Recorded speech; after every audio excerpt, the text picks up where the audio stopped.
창세기 11장 27절에서 창세기 12장 4절에 있는 말씀입니다. 제가 한 절, 여러분이 한 절 봉독하겠습니다. 27절부터 읽겠습니다. 데라의 후에는 이러하니라. 데라는 아브람과 나홀과 하란을 낳았고 하란은 롯을 낳았으며 하란은 그 아비 데라보다 먼저 본토 갈대아 우르에서 죽었더라. 아브람과 나홀이 장가 들었으니 아브라함의 아내 이름은 사레며 나홀의 아내 이름은 밀가니 하란의 딸이요 하란은 밀가의 아내 아비며 또 이스가의 아비더라. 사라는 잉태하지 못함으로 자식이 없었더라. 데라가 그 아들 아브람과 하란의 아들 그 손자 롯과 그 자부 아브라함의 아내 사레를 데리고 갈대아 우르에서 떠나 가나안 땅으로 가고자 하더니 하란에 이르러 거기 거하였으며 데라는 205세를 향수하고 하란에서 죽었더라. 여호와께서 아브라함에게 이르시되 너는 너의 본토 친척 아비 집을 떠나 내가 네게 지시할 땅으로 가라. 내가 너로 큰 민족을 이루고 내게 복을 주어 내 이름을 창대케 하리니 너는 복의 근원이 될지라. 너를 축복하는 자에게는 내가 복을 내리고 너를 저주하는 자에게는 내가 저주하리니 땅의 모든 족속이 너를 인하여 복을 얻을 것이니라 하신지라. 이에 아브라함이 여호와의 말씀을 쫓아갔고 롯도 그와 함께 갔으며 아브라함이 하란을 떠날 때 그 나이 75세였더라. 예, 앉으십시오. 오늘 본문의 말씀으로 위대한 시작 8번째입니다. 믿음으로 모험한 아브라함이라는 제목으로 함께 은혜를 나누겠습니다. 예, 우리는 창세기를 두 부분으로 나누어 생각해 볼 수 있습니다. 1부는 1장에서 11장, 2부는 12장에서 50장까지입니다.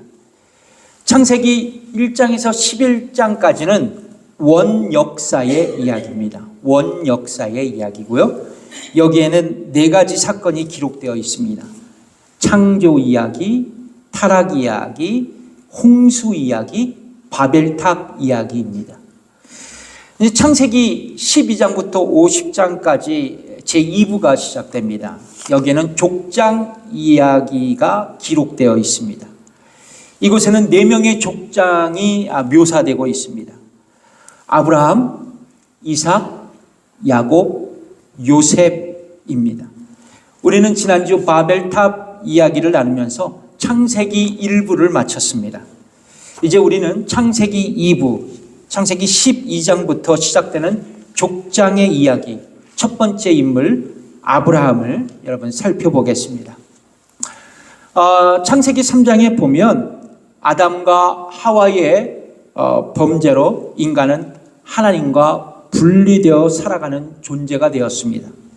세월이 흘러서 인간의 죄가 증폭되어 홍수 심판을 받아야만 했습니다.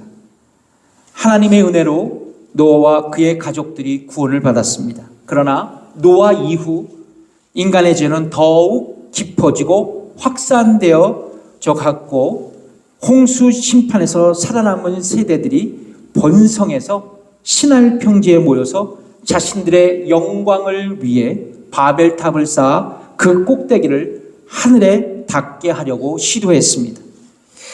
이것은 하나님과 같이 높아지려는 인간의 교만한 행동이었습니다.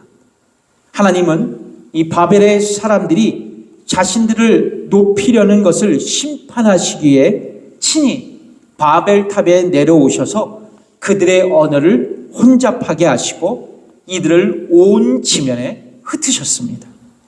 이제 인간들은 이곳 바벨에서 여러 민족, 여러 나라, 그리고 다양한 언어들로 나눠지고 갈라지게 되었습니다. 그리고 이것은 앞으로 다가올 민족과 나라 간의 다툼과 전쟁의 서막이 되었던 것입니다. 결론적으로 인간은 하나님과 분리되어 살아갔고 동시에 인간은 서로 갈등하고 싸우고 살아가는 고달픈 존재가 되었습니다. 하나님의 구원의 계획은 이제 끝나는 듯 보였습니다.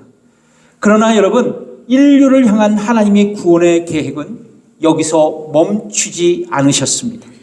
하나님은 아브라함을 부르시고 그의 후손인 예수 그리스도를 통해 구원을 성취하시고 그분과의 거룩한 관계를 회복시키시어 천국의 영생을 주시고 우리로 하여금 하나님 사랑, 이웃 사랑으로 살아가게 하셨습니다. 그렇다면 사랑하는 성도 여러분, 아브라함의 이야기를 통해 우리가 배울 수 있는 신앙적 교훈은 무엇일까요? 첫 번째입니다. 아브라함의 부르심은 하나님의 선택이었습니다. 아브라함의 부르심은 하나님의 선택이었습니다. 여러분, 아브라함의 이야기는 보통 창세기 12장부터 시작된다고 우리는 알고 있습니다. 그러나 실제로 창세기 11장 27절부터 아브라함의 이야기는 시작됩니다.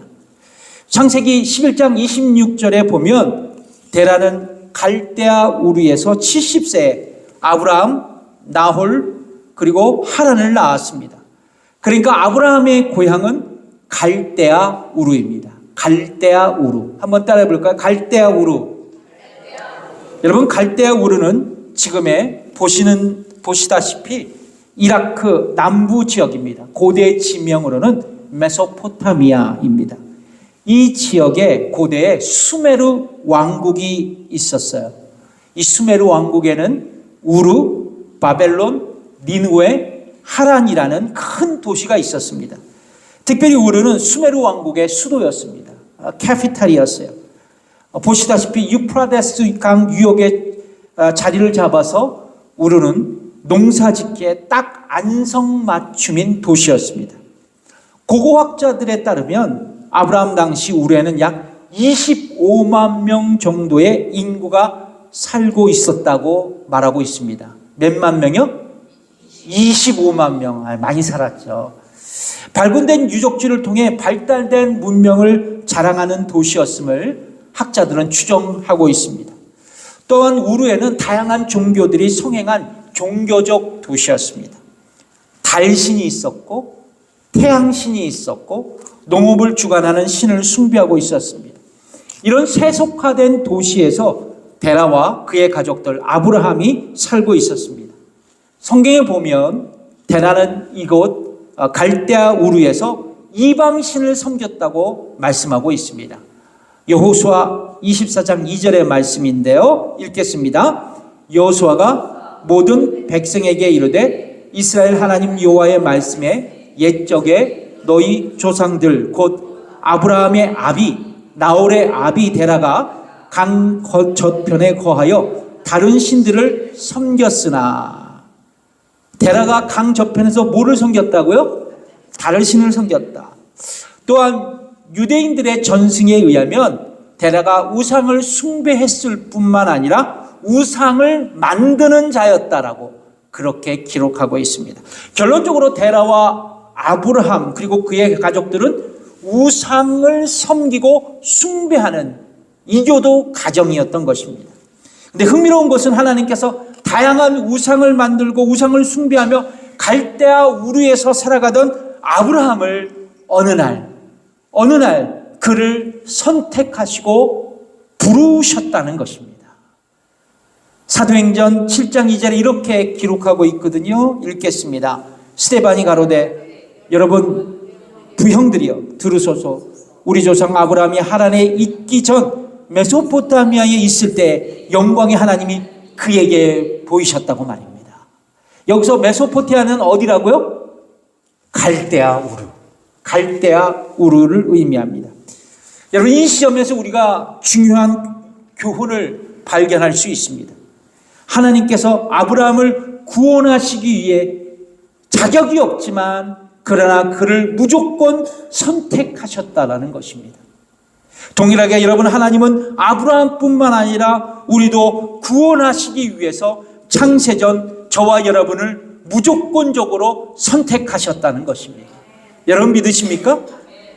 그러니까 우리에게 택함을 받을 만한 원인과 조건이 있는 것이 아닙니다. 하나님의 계획과 그분의 선하신 뜻으로 우리가 선택되고 우리가 구원을 받게 되었다는 것입니다. 성경은 이렇게 말씀합니다. 디모데후서 1장 9절에 있는 말씀, 읽겠습니다. 하나님이 우리를 구원하사 거룩하신 부르심으로 부르심은 우리의 행위대로 하심이 아니요 오직 자기의 뜻과 영원한 때 전부터 그리스도 예수 안에서 우리에게 주신 은혜대로 하심이라. 우리를 부르시고 우리를 구원하시고 우리를 선택하신 것은 하나님의 그 선하신 뜻과 영원하신 작정으로 우리가 하나님 앞에 선택되고 구원받았다라고 성경은 우리에게 말씀하고 있는 것입니다. 또한 에베소서에서 바울은 하나님께서 믿는 자들을 세상이 창조되기 이전에 선택하셨다고 그렇게 우리들에게 말하고 있습니다. 에베소서 1장 4절의 말씀입니다. 읽어보겠습니다. 곧 창세전에 그리스도 안에서 우리를 택하사 우리로 사랑 안에서 그 앞에 거룩하고 흠이 없게 하셨다고 말입니다. 뭐라고 말씀합니까? 창세전. 이 우주 만물이 만들어지기 전 그리스도 안에서 우리를 선택하셨다고 성경은 말씀하고 있습니다. 그러므로 구원은 단순히 내 지혜, 내 행동, 내 노력으로부터 구원이 시작된 것이 아닙니다. 창세전 하나님께서 예수 그리스도의 십자가를 내다보시면서 우리를 구원하시기로 작정하시고 선택하신 것입니다.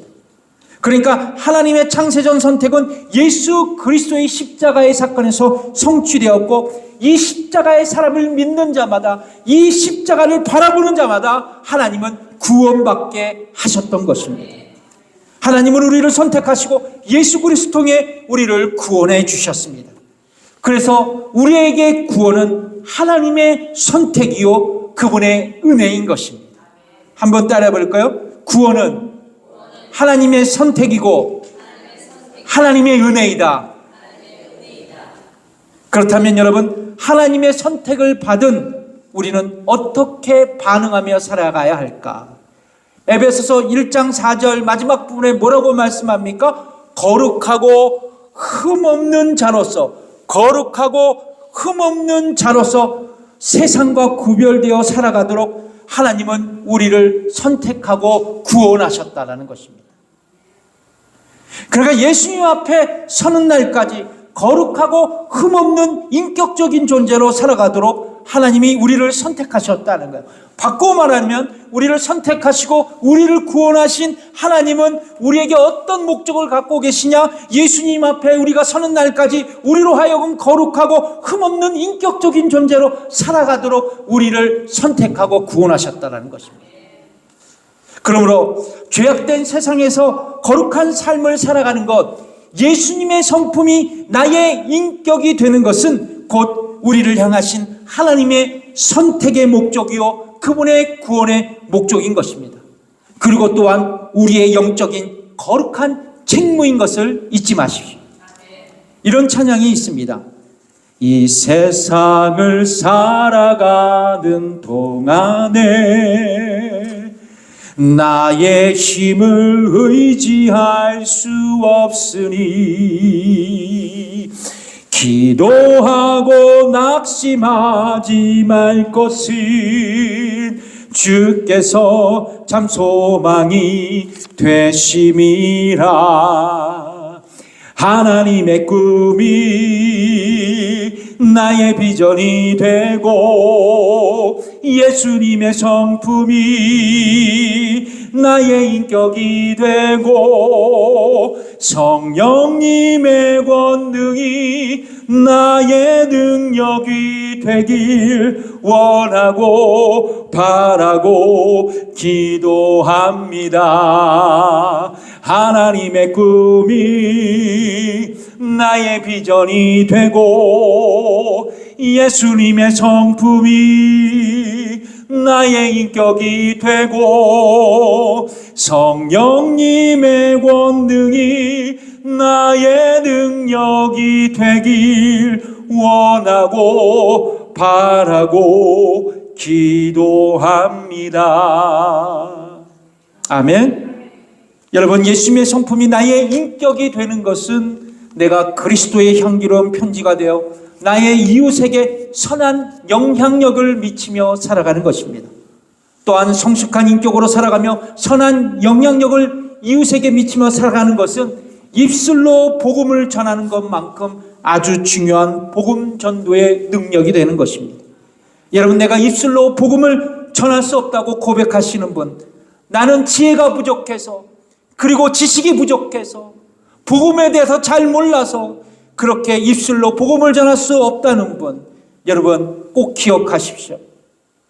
내가 예수님 안에서 복음을 전하기 위해 선한 영향력으로 살아간다면, 그리고 내가 잘 몰라도 예수 믿으세요라고 단순하게 나의 이웃에게 복음을 선포한다면 그것은 가장 강력한 복음이 될 것입니다. 그러면 여러분, 하나님께서 우리를 선택하시고 복음으로 부르셔서 구원받게 하신 것은 복음을 선포하고 선한 행실로 어두운 세상에 예수님의 빛을 반사하는 것입니다. 반사하는 거예요. 내가 빛을 나타낼 수는 없습니다. 예수님의 빛을 내가 거룩한 삶과 그리고 선한 행실로 예수님의 빛을 이웃에게 비춰주는 겁니다. 한번 따라해 볼까요? 선한 행실을 이웃에게 비추자. 예수님의 빛을 다시 한번 예수님의 빛을 반사하자. 간단하게 반사. 반사합시다. 아브라함의 이야기를 통해 우리가 배울 수 있는 신앙적 교훈은 무엇일까요? 첫 번째, 아브라함의 부르심은 하나님의 선택이셨습니다. 두 번째, 아브라함은 하나님의 말씀에 믿음으로 순종하는 모험 인생을 살았습니다. 아브라함은 하나님의 말씀에 믿음으로 순종하는 모험 인생을 살았습니다. 하나님은 갈대아 우르에서 살아가는 아브라함에게 말씀합니다. 창세기 12장 1절 말씀 읽겠습니다. 여호와께서 아브라함에게 이르시되 너는 너의 본토 친척 아비집을 떠나 내가 네게 지시할 땅으로 가라. 자, 이제 아브라함은 하나님의 말씀에 순종하여 그의 아버지 데라와 함께 갈대아 우르를 떠나 하란에서 정착하여 한동안 그곳에 머물게 됩니다. 그리고 마침내 하란을 떠나 아브라함은 하나님께서 지시하신 그 땅, 가나안 땅에 들어갑니다. 여러분, 하나님은 아브라함에게 떠날 것을 세 가지로 요구하셨습니다. 몇 가지요? 세 가지. 뭐냐면 너의 고향, 너의 친척, 너의 아버지 집을 떠나라 말씀합니다. 세 가지. 너의 고향, 너의 친척, 너의 아비 집을 떠나라 말씀합니다. 여러분, 아브라함이 하나님의 말씀을 들었을 때가 나이가 몇 살이었다고 오늘 본문에서 이야기합니까? 75세. 젊은 나이가 아니에요. 도전보다는 안정을 추구하는 시니어 세대였습니다. 그런데 하나님은 그에게 너의 고향을 떠나고 너의 친척을 떠나서 미지의 세계로 나아가라고 그에게 도전하셨던 것입니다. 예를 들면 아브라함의 입장에서는 가족들과 자신이 갖고 있는 가축들을 마실 물을 얻기에 새로운 우물을 발견해야 했습니다. 또한 가축을 기를 수 있는 땅을 개간해야 했습니다. 낯선 사람들을 경계도 해야 했습니다. 새로운 사람과 만나고 그들과 교제해야만 했습니다. 이런 모든 상황이 시니어의 계절에 있는 아브라함의 큰 부담감으로 작용했습니다. 너의 고향을 떠나고 너의 친척집을 떠나라는 하나님의 말씀이 그에게는 커다란 숙제와 부담감이었습니다. 그런데 한 걸음 더 나아가 아브라함은 아버지 집을 떠나야 했습니다. 근데 여러분, 흥미로운 것은 제가 성경을 읽어보니까 창세기 11장에 보면 데라는 몇 살에 죽어요? 데라는 몇 살에 죽습니까? 오늘 본문에 읽어보면 205세에 죽습니다. 205세. 하란에서 죽죠. 근데 데라는 70세에 누구를 낳았어요? 아브라함을 낳았죠. 자, 그런데 아브라함은 75세에 어디를 떠납니까? 하란을 떠납니다. 여러분, 산수를 한번 잘 해보세요. 결국 아브라함은 하란을 떠날 때 데라의 나이는 정확히 145세였습니다. 자, 데라가 하란에서 몇 살에 죽었다고요? 205세. 결론적으로 아브라함이 하란을 떠날 때 데라는 죽었을까요? 살아 있었을까요? 살아 있었어요. 여러분, 아마도 연로하신 아버지 데라를 두고 하란을 떠나는 아브라함의 심정은 꽤나 무거웠을 겁니다. 그렇죠? 누가 아버지를 봉양할 것인가? 이거에 대한 갈등이 있었어요. 그리고 여러분, 아브라함에게는 더 큰 고민과 갈등이 있었습니다. 아버지 집을 지금 실제로 하란에서 떠나는 거 아니에요? 아버지 집을 떠난다는 것은 뭐를 의미하냐? 상속자의 특권을 포기하는 것이었어요. 그래서 그에게는 과감한 결단력이 필요했습니다. 특별히 고대 근동사회에서는 아버지가 사망했을 때 아들이 가장의 권리와 책임을 물려받아서 상속자가 되어서 조상 대대로 전해오는 땅과 재산을 물려받았습니다. 그런데 아브라함은 여호와의 말씀에 순종하여 실제로 자기 아버지 데라의 집을 떠남으로써 자기가 받아야 할 유업에 대한 권리를 포기했던 것입니다. 여러분, 다시 말씀드리지만 아브라함이 하란을 떠날 때 몇 살이었어요? 75세였습니다. 여러분들의 나이였어요. 이제 안정된 생활과 편안한 노후를 준비하는 그야말로 아름다운 황혼을 준비할 나임에도 불구하고 아브라함은 하나님의 말씀에 믿음으로 순종하는 모험 인생을 살아가게 되었던 것입니다. 저와 여러분도 마찬가지입니다. 여러분, 노년기를 믿음으로 순종하는 모험 인생으로 장식하기 위해서 무엇보다도 아브라함이 보여준 모범처럼 우리도 하나님의 말씀에 순종하는 신앙생활을 해야 한다는 것입니다. 하나님의 말씀에 순종하는 신앙생활을 해야 한다는 것이에요. 그렇다면 왜 하나님의 말씀에 순종하며 살아가야 할까? 그 이유를 알아야 되겠죠. 왜 우리는 하나님의 말씀에 순종해야 할까? 그것은 단순합니다. 다른 게 없어요. 하나님께서 우리에게 뭐가 되신자고요? 창조자가 되시고 섭리자가 되시고 구원자가 되어주시기 때문입니다. 다시 말씀드리자면 내가 하나님께 순종하는 것은 하나님이 나의 인생의 참된 주인이 되시기 때문입니다. 여러분, 하나님께서 여러분의 인생의 주인 되심을 믿고 계십니까? 그렇다면 우리는 반대로 하나님의 종입니다. 하나님이 주인이시고 우리는 종이에요. 하나님을 나의 주인으로 우리가 모시고 산다면 우리는 이제 주인이 쓰시기에 합당한 종이 되어야 한다는 겁니다. 그릇이 되어야 한다는 것이. 디모데후서 2장 21절의 말씀을 읽겠습니다. 그러므로 누구든지 이런 것에서 자기를 깨끗하게 하면 귀히 쓰는 그릇이 되어 거룩하고 주인의 쓰심에 합당하며 모든 선한 일을 예비함이 되리라. 다시 한번 읽을까요? 시작. 그러므로 누구든지 이런 것에서 자기를 깨끗하게 하면 귀히 쓰는 그릇이 되어 거룩하고 주인의 쓰심에 합당하며 모든 선한 일을 예비함이 되리라. 사도 바울은 사랑하는 디모데에게, 제자 디모데에게 주인신 하나님께 쓰시기에 합당한 그릇이 되라고, 그런 종이 되라고 권면합니다. 그렇습니다. 사랑하는 성도 여러분, 하나님께서 저와 여러분에게 언제든지 쓰시기에 합당하도록 그분의 말씀을 경청하고 순종할 준비를 하고 있어야 합니다. 이것이 진짜 신앙생활입니다. 여러분, 오늘 본문에 보니까 신앙생활에도 세 가지의 유형을 나눌 수 있다고 저는 생각했습니다. 첫 번째는 하나님의 말씀을 듣고도 그냥 갈대아 우리에서 머물고 있는 사람들. 두 번째, 하나님의 말씀을 듣고도 데라아와 같이 갈대아 우르를 떠났지만 그냥 하란에서 머물고 있는 사람들. 세 번째, 하나님의 말씀을 듣고 아브라함 같이 하란을 떠나 가나안 땅에 들어간 사람입니다. 사랑하는 성도 여러분, 여러분은 지금 어떤 신앙생활을 하고 있습니까? 지금 여러분들은 어느 곳에 머물러 계십니까? 여러분, 이것을 반드시 기억하십시오. 주인이신 하나님은 우리에게 순종을 요구하실 충분한 자격을 갖고 계신다는 것입니다. 또한 종인 우리들은 하나님의 말씀을 순종할 절대적인 거룩한 책임이 있다는 것입니다. 여러분 생각해 보십시오. 여러분, 비즈니스를 하는 오너들은 어떤 직원에게 큰 일을 맡기겠습니까?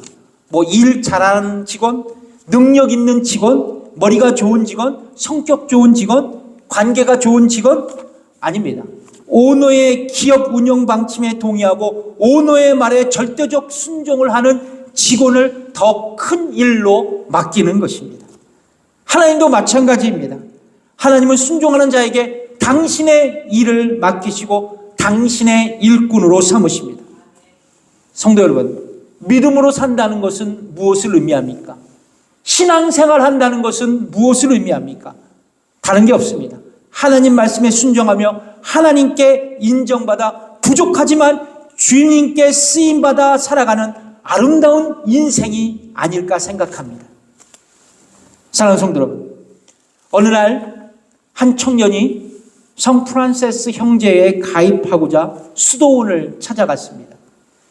그는 형제회 수도사들에게 수도원에 들어가서 함께 수도하고 기도하며 전도하고 싶다는 포부를 밝혔습니다. 형제 위원들은 이제 이 열의가 가득한 청년을 받을 것인가에 대해 고심했습니다. 그러던 중 이 프란세스 형제의 우두머리 프란세스에게 이제 결정할 수 있는 권한을 형제회 수도사들이 그에게 넘겨주었습니다. 프란세스는 마지막으로 그 형제에게 한 가지의 과제를 주었습니다. 젊은이, 저기 배추 한 포기가 있네. 저 배추를 그냥 거꾸로 한번 땅에 씹어보지 않겠나. 프란세스가 이런 엉뚱한 과제를 준 이유는 이 청년이 상식에도 맞지 않고 자신의 생각에 합당하지 않는 요구를 할지라도 영적 스승의 지시에 그대로 순종하는 자질이 있는지 알아보기 위해서였다고 합니다. 그렇습니다. 하나님은 우리에게 말씀하십니다. 나의 주변에서 일하시면서 나에게 말씀하십니다. 내가 그때 이해할 수 없지만 여러분, 이해할 수 없는 말씀에도 불구하고 내가 주의 말씀에 순종할 수 있어야 한다는 것입니다. 그리고 하나님은 순종한 우리를 통해 하나님만이 하실 수 있는 크고 놀라운 위대한 역사를 감행하실 것입니다. 하나님은 지금도 말씀에 순종하는 자를 찾고 계십니다. 여러분, 믿음의 삶이란 무엇입니까? 신앙생활이란 무엇입니까? 말씀에 순종하여 하나님 앞에 쓰임받고 하나님 앞에 기쁨을 드리는 인생이 되는 것이라고 저는 생각합니다. 여러분, 이런 믿음으로 사는 모험 인생 살아보지 않으시렵니까? 이런 삶, 이런 축복의 삶이 저와 여러분의 삶이 되기를 주님의 이름으로 축복합니다. 기도하겠습니다.